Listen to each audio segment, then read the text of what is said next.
بسم اللہ الرحمن الرحیم۔ حضرت عبداللہ بن عباس رضی اللہ عنہما کے بارے میں مروی ہے کہ انہوں نے یہ آیت پڑھی: یوم تشقق السماء بالغمام ونزل الملائکۃ تنزیلا، سورہ فرقان آیت 25۔ اور جس دن پھٹ جائے گا آسمان بادلوں سے اور فرشتے اتارے جائیں گے پوری طرح۔ ترجمہ کنز الایمان امام احمد رضا۔ اور فرمایا دنیا کا آسمان پھٹ جائے گا اور ہر آسمان سے فرشتے اتریں گے، آسمان دنیا کے فرشتے بھی اتریں گے، ان کی تعداد زمین کے تمام انسانوں اور جنات سے زیادہ ہے۔ زمین والے ان سے پوچھیں گے کیا تمہارے اندر ہمارا رب بھی موجود ہے؟ وہ کہیں گے نہیں۔ پھر دوسرے آسمان والے نازل ہوں گے، ان کی تعداد پہلے آسمان والوں اور دنیا کے تمام جنات اور انسانوں سے زیادہ ہوگی۔ زمین والے ان سے پوچھیں گے کیا تمہارے اندر ہمارا رب ہے؟ وہ کہیں گے نہیں۔ پھر تیسرے آسمان والے فرشتے نازل ہوں گے، ان کی تعداد پہلے دوسرے آسمان کے فرشتوں اور زمین کے انسان اور جنات سے زیادہ ہوگی۔ زمین والے ان سے بھی پوچھیں گے کہ کیا تمہارے اندر ہمارا رب موجود ہے؟ وہ کہیں گے نہیں۔ پھر چوتھے آسمان والے فرشتے نازل ہوگی، ان کی تعداد پہلے دوسرے اور تیسرے آسمان کے فرشتوں اور زمین کے انسان اور جنات سے زیادہ ہوگی۔ زمین والے ان سے بھی پوچھیں گے کہ کیا تمہارے اندر ہمارا رب موجود ہے؟ وہ کہیں گے نہیں۔ پھر پانچویں آسمان والے فرشتے نازل ہوں گے، ان کی تعداد پہلے دوسرے تیسرے اور چوتھے آسمان کے فرشتوں اور زمین کے انسان اور جنات سے زیادہ ہوگی۔ زمین والے ان سے بھی پوچھیں گے کہ کیا تمہارے اندر ہمارا رب موجود ہے؟ وہ کہیں گے نہیں۔ پھر چھٹے آسمان والے فرشتے نازل ہوں گے، ان کی تعداد پہلے دوسرے تیسرے چوتھے اور پانچویں آسمان کے فرشتوں اور زمین کے انسان اور جنات سے زیادہ ہوگی۔ زمین والے ان سے بھی پوچھیں گے کہ کیا تمہارے اندر ہمارا رب موجود ہے؟ وہ کہیں گے نہیں۔ ساتویں آسمان والے فرشتے نازل ہوں گے، ان کی تعداد پہلے دوسرے تیسرے چوتھے پانچویں اور چھٹے آسمان کے فرشتوں اور زمین کے انسان اور جنات سے زیادہ ہوگی۔ زمین والے ان سے بھی پوچھیں گے کہ کیا تمہارے اندر ہمارا رب موجود ہے؟ وہ کہیں گے نہیں۔ پھر کروبین فرشتے نازل ہوں گے، ان کی تعداد ساتوں آسمانوں کے فرشتوں اور زمین کے تمام جنات اور انسانوں سے زیادہ ہوگی۔ اور جو فرشتے عرش کو اٹھائے ہوئے ہیں ان کے سینگ بھی ہے اور کھر بھی ہے، جیسا کہ جنگلی گائے کے سینگ اور کھر ہوتے ہیں۔ پھر حضور صلی اللہ علیہ وسلم نے ان کے دو قدموں کے درمیان کی مسافت بتائی۔ ان کے قدم کے تلوے سے ٹخنے تک کی مسافت 500 سال کی مسافت ہے، اور ان کے ٹخنے سے گھٹنے تک 500 سال کی مسافت ہے، اور گھٹنے سے ناک تک 500 سال کی مسافت ہے، اور ان کی ہنسلی سے ان کے تھن تک 500 سال کی مسافت ہے۔ اللہ اکبر۔ حضرت ابو سعید خدری رضی اللہ عنہ بیان کرتے ہیں کہ میں نے عرض کی یا رسول اللہ، کیا قیامت کے دن ہم اپنے رب کو دیکھ سکیں گے؟ آپ نے فرمایا کیا تم دوپہر کے وقت جب بادل بھی نہ ہو تو سورج کی جانب دیکھ سکتے ہو؟ ہم نے کہا یا رسول اللہ نہیں۔ آپ نے فرمایا کیا تم 14ویں رات کے چاند کو بادلوں کے بغیر دیکھ سکتے ہو؟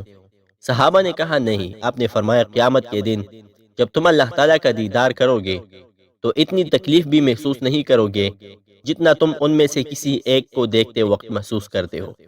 جب قیامت کا دن ہوگا تو ایک ندا دینے والا کہے گا خبردار، ہر امت اپنے معبودوں کے ساتھ مل جائے۔ چنانچہ جو کسی بت یا صورت کو پوچھتا ہوگا سب ان سے جا ملیں گے، اور یہ سب دوزخ میں جا گریں گے، اور وہ لوگ باقی بچیں گے جو صرف اللہ تعالیٰ وحدہ لا شریک کی عبادت کیا کرتے تھے۔ ان میں نیک بھی ہوں گے، گنہگار بھی ہوں گے، اور باقی ماندہ اہلی کتاب بھی ہوں گے۔ پھر دوزخ کو لایا جائے گا، یہ سراب کی مانند ہوگا، اس کا بعض حصہ اپنی باز کو جلا رہا ہوگا۔ پھر یہودیوں کو بلایا جائے گا، فرشتے ان سے بھی پوچھے گا تم کس کی عبادت کیا کرتے تھے؟ وہ کہیں گے اللہ کے بیٹے عزیر کی۔ فرشتہ کہے گا تم جھوٹ بول رہے ہو، اللہ تعالیٰ کی نہ کوئی بیوی ہے اور نہ اس کی اولاد ہے، تمہاری مراد کیا ہے؟ وہ کہیں گے اے ہمارے رب، ہمیں پیاس لگی ہے، ہمیں پانی پلا۔ ان کو کہا جائے گا تم لوٹ کیوں نہیں جاتے؟ وہ لوٹ جائیں گے اور دوزخ میں جا گریں گے۔ پھر عیسائیوں کو بلایا جائے گا، اللہ تعالیٰ ان سے پوچھے گا تم کس کی عبادت کیا کرتے تھے؟ وہ کہیں گے اللہ کے بیٹے مسیح کی۔ اللہ تعالیٰ فرمائے گا تم جھوٹ بول رہے ہو، اللہ تعالیٰ کی نہ بیوی ہے اور نہ اولاد، تم کیا چاہتے ہو؟ وہ کہیں گے اے ہمارے رب، ہمیں پیاس لگی ہے، ہمیں پانی عطا فرما۔ اللہ تعالیٰ فرمائے گا تم لوٹ کیوں نہیں جاتے؟ وہ چلے جائیں گے اور دوزخ میں گر جائیں گے۔ اس کے بعد صرف وہی لوگ باقی بچیں گے جو صرف اللہ تعالیٰ کی عبادت کرتے ہوں گے، ان میں نیک بھی ہوں گے اور گنہگار بھی۔ پھر اللہ تعالیٰ ہمارے سامنے ایسی صورت میں ظاہر ہوگا جو پہلی صورت سے مختلف ہوگی۔ پھر اللہ تعالیٰ فرمائے گا اے لوگو، ہر امت ان معبودوں سے جا ملی جن کی وہ عبادت کیا کرتے تھے، اب تم باقی بچے ہو۔ اس دن اللہ تعالیٰ سے نبیوں کے سوا کوئی ہم کلام نہیں ہو سکے گا۔ وہ عرض کریں گے دنیا میں لوگ ہم سے جدا رہے جبکہ ہم ان کی صحبت کے ضرورت مند تھے، آج سب امتیں ان معبودوں سے جا ملی ہے جن کی وہ عبادت کیا کرتے تھے، اور ہم اپنے اس معبود کا انتظار کر رہے ہیں جس کی ہم عبادت کیا کرتے تھے۔ اللہ تعالیٰ فرمائے گا میں تمہارا رب ہوں۔ مسلمان کہیں گے ہم تجھ سے اللہ کی پناہ مانگتے ہیں۔ اللہ تعالیٰ فرمائے گا کیا تمہارے پاس اللہ تعالیٰ کو پہچاننے کی کوئی نشانی ہے؟ وہ کہیں گے ہاں، پنڈلی۔ اللہ تعالیٰ اپنی شان کے مطابق اپنی پنڈلی ظاہر فرمائے گا تو سب لوگ سجدہ ریز ہو جائیں گے، اور جس نے دنیا میں منافقت کے طور پر یا دکھاوے اور ریاکاری کے طور پر سجدہ کیا ہوگا، اس کی پشت میں لوہے کا ایک سریا ڈال دیا جائے گا، جس کی وجہ سے وہ جب سجدہ کرنے لگے گا تو گدی کے بل گر جائے گا، پھر نیک و بد سب سر اٹھائیں گے۔ اب کی بار پھر اللہ تعالیٰ پہلی سے الگ صورت میں ظاہر ہوگا۔ وہ فرمائے گا میں تمہارا رب ہوں۔ سب لوگ کہیں گے جی ہاں، تو ہمارا رب ہے۔ یہ بات 3 مرتبہ دہرائیں گے۔ پھر جہنم کے اوپر جسر بچھایا جائے گا۔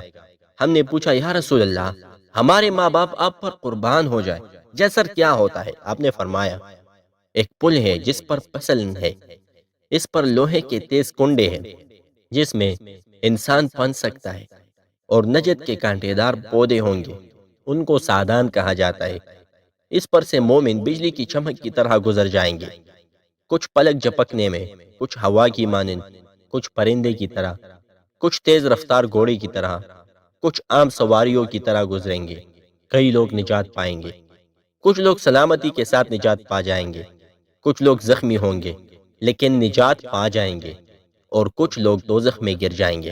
اس ذات کی قسم جس کے قبض قدرت میں میری جان ہے، تم جب اپنا حق دیکھ لو تو اس کے وصول کرنے میں اتنی سختی نہیں کرتے ہو جتنے سخت اس دن مومن اپنے بھائیوں کے بارے میں ہوں گے۔ جب یہ ان کو دیکھیں گے کہ وہ لوگ دوزخ سے نجات پا چکے ہیں، یہ لوگ کہیں گے اے ہمارے رب، یہ لوگ ہمارے ساتھ نمازیں پڑھا کرتے تھے، ہمارے ساتھ روزے رکھتے تھے، ہمارے ساتھ حج کیا کرتے تھے، ہمارے ساتھ جہاد کیا کرتے تھے، یہ آگ کی لپیٹ میں ہے۔ اللہ تبارک و تعالی فرمائے گا تم جاؤ اور جس جس کو پہچانتے ہو ان کو دوزخ سے نکال لو، ان کے چہروں پر آگ حرام کر دی گئی ہوگی، اس لیے ان کے چہرے جلنے سے بچے ہوں گے۔ یہ ایک آدمی کو دیکھیں گے کہ اس کے قدموں تک آگ پہنچ چکی ہے، کسی کی پنڈلی تک جلا چکی ہوگی اور کسی کو گھٹنوں تک جلا چکی ہوگی، بعض کی کمر تک ہوگی۔ یہ ان میں سے ایک آدمی کو نکال لائیں گے، پھر دوبارہ لوٹ کر آئیں گے اور اللہ تعالیٰ سے گفتگو کریں گے، ان کو اجازت ملے گی، یہ ایک آدمی کو پھر نکال لائیں گے۔ مسلسل یہی عمل دہراتے رہیں گے حتیٰ کہ اللہ تعالیٰ فرمائے گا تم جاؤ، اور جس کے دل میں ایک ذرے کے برابر بھی ایمان موجود ہے اس کو بھی دوزخ سے نکال لاؤ۔ یہ لوگ ایسے لوگوں کو بھی نکال کر لے آئیں گے۔ حضرت ابو سعید جب یہ حدیث بیان کیا کرتے تھے تو فرمایا کرتے تھے اگر تمہیں یقین نہیں آتا تو یہ آیت پڑھ لے، ان اللہ لا یظلم مثقال ذرۃ وان تک حسنۃ یضاعفها ویؤت من لدنہ اجرا عظیما۔ سورہ نساء آیت 40۔ اللہ تعالیٰ ایک ذرہ برابر ظلم نہیں فرماتا، اور اگر کوئی نیکی ہو تو اسے دونی کرتا اور اپنے پاس سے بڑا ثواب دیتا ہے۔ ترجمہ کنز الایمان، امام احمد رضا۔ وہ کہیں گے اے ہمارے رب، ہم نے اس میں کوئی مومن نہیں چھوڑا۔ اللہ تعالیٰ فرمائے گا ارحم الراحمین کے سوا کوئی باقی نہیں بچا۔ فرشتے شفاعت کر چکے، انبیاء کرام شفاعت کر چکے، اب اس ذات کے سوا کوئی نہیں بچا۔ جو ذات ہر رحم کرنے والے سے بڑی رحم کرنے والی ہے، پھر اللہ تعالیٰ ایک مٹھی بھر کر دوزخ سے نکالے گا۔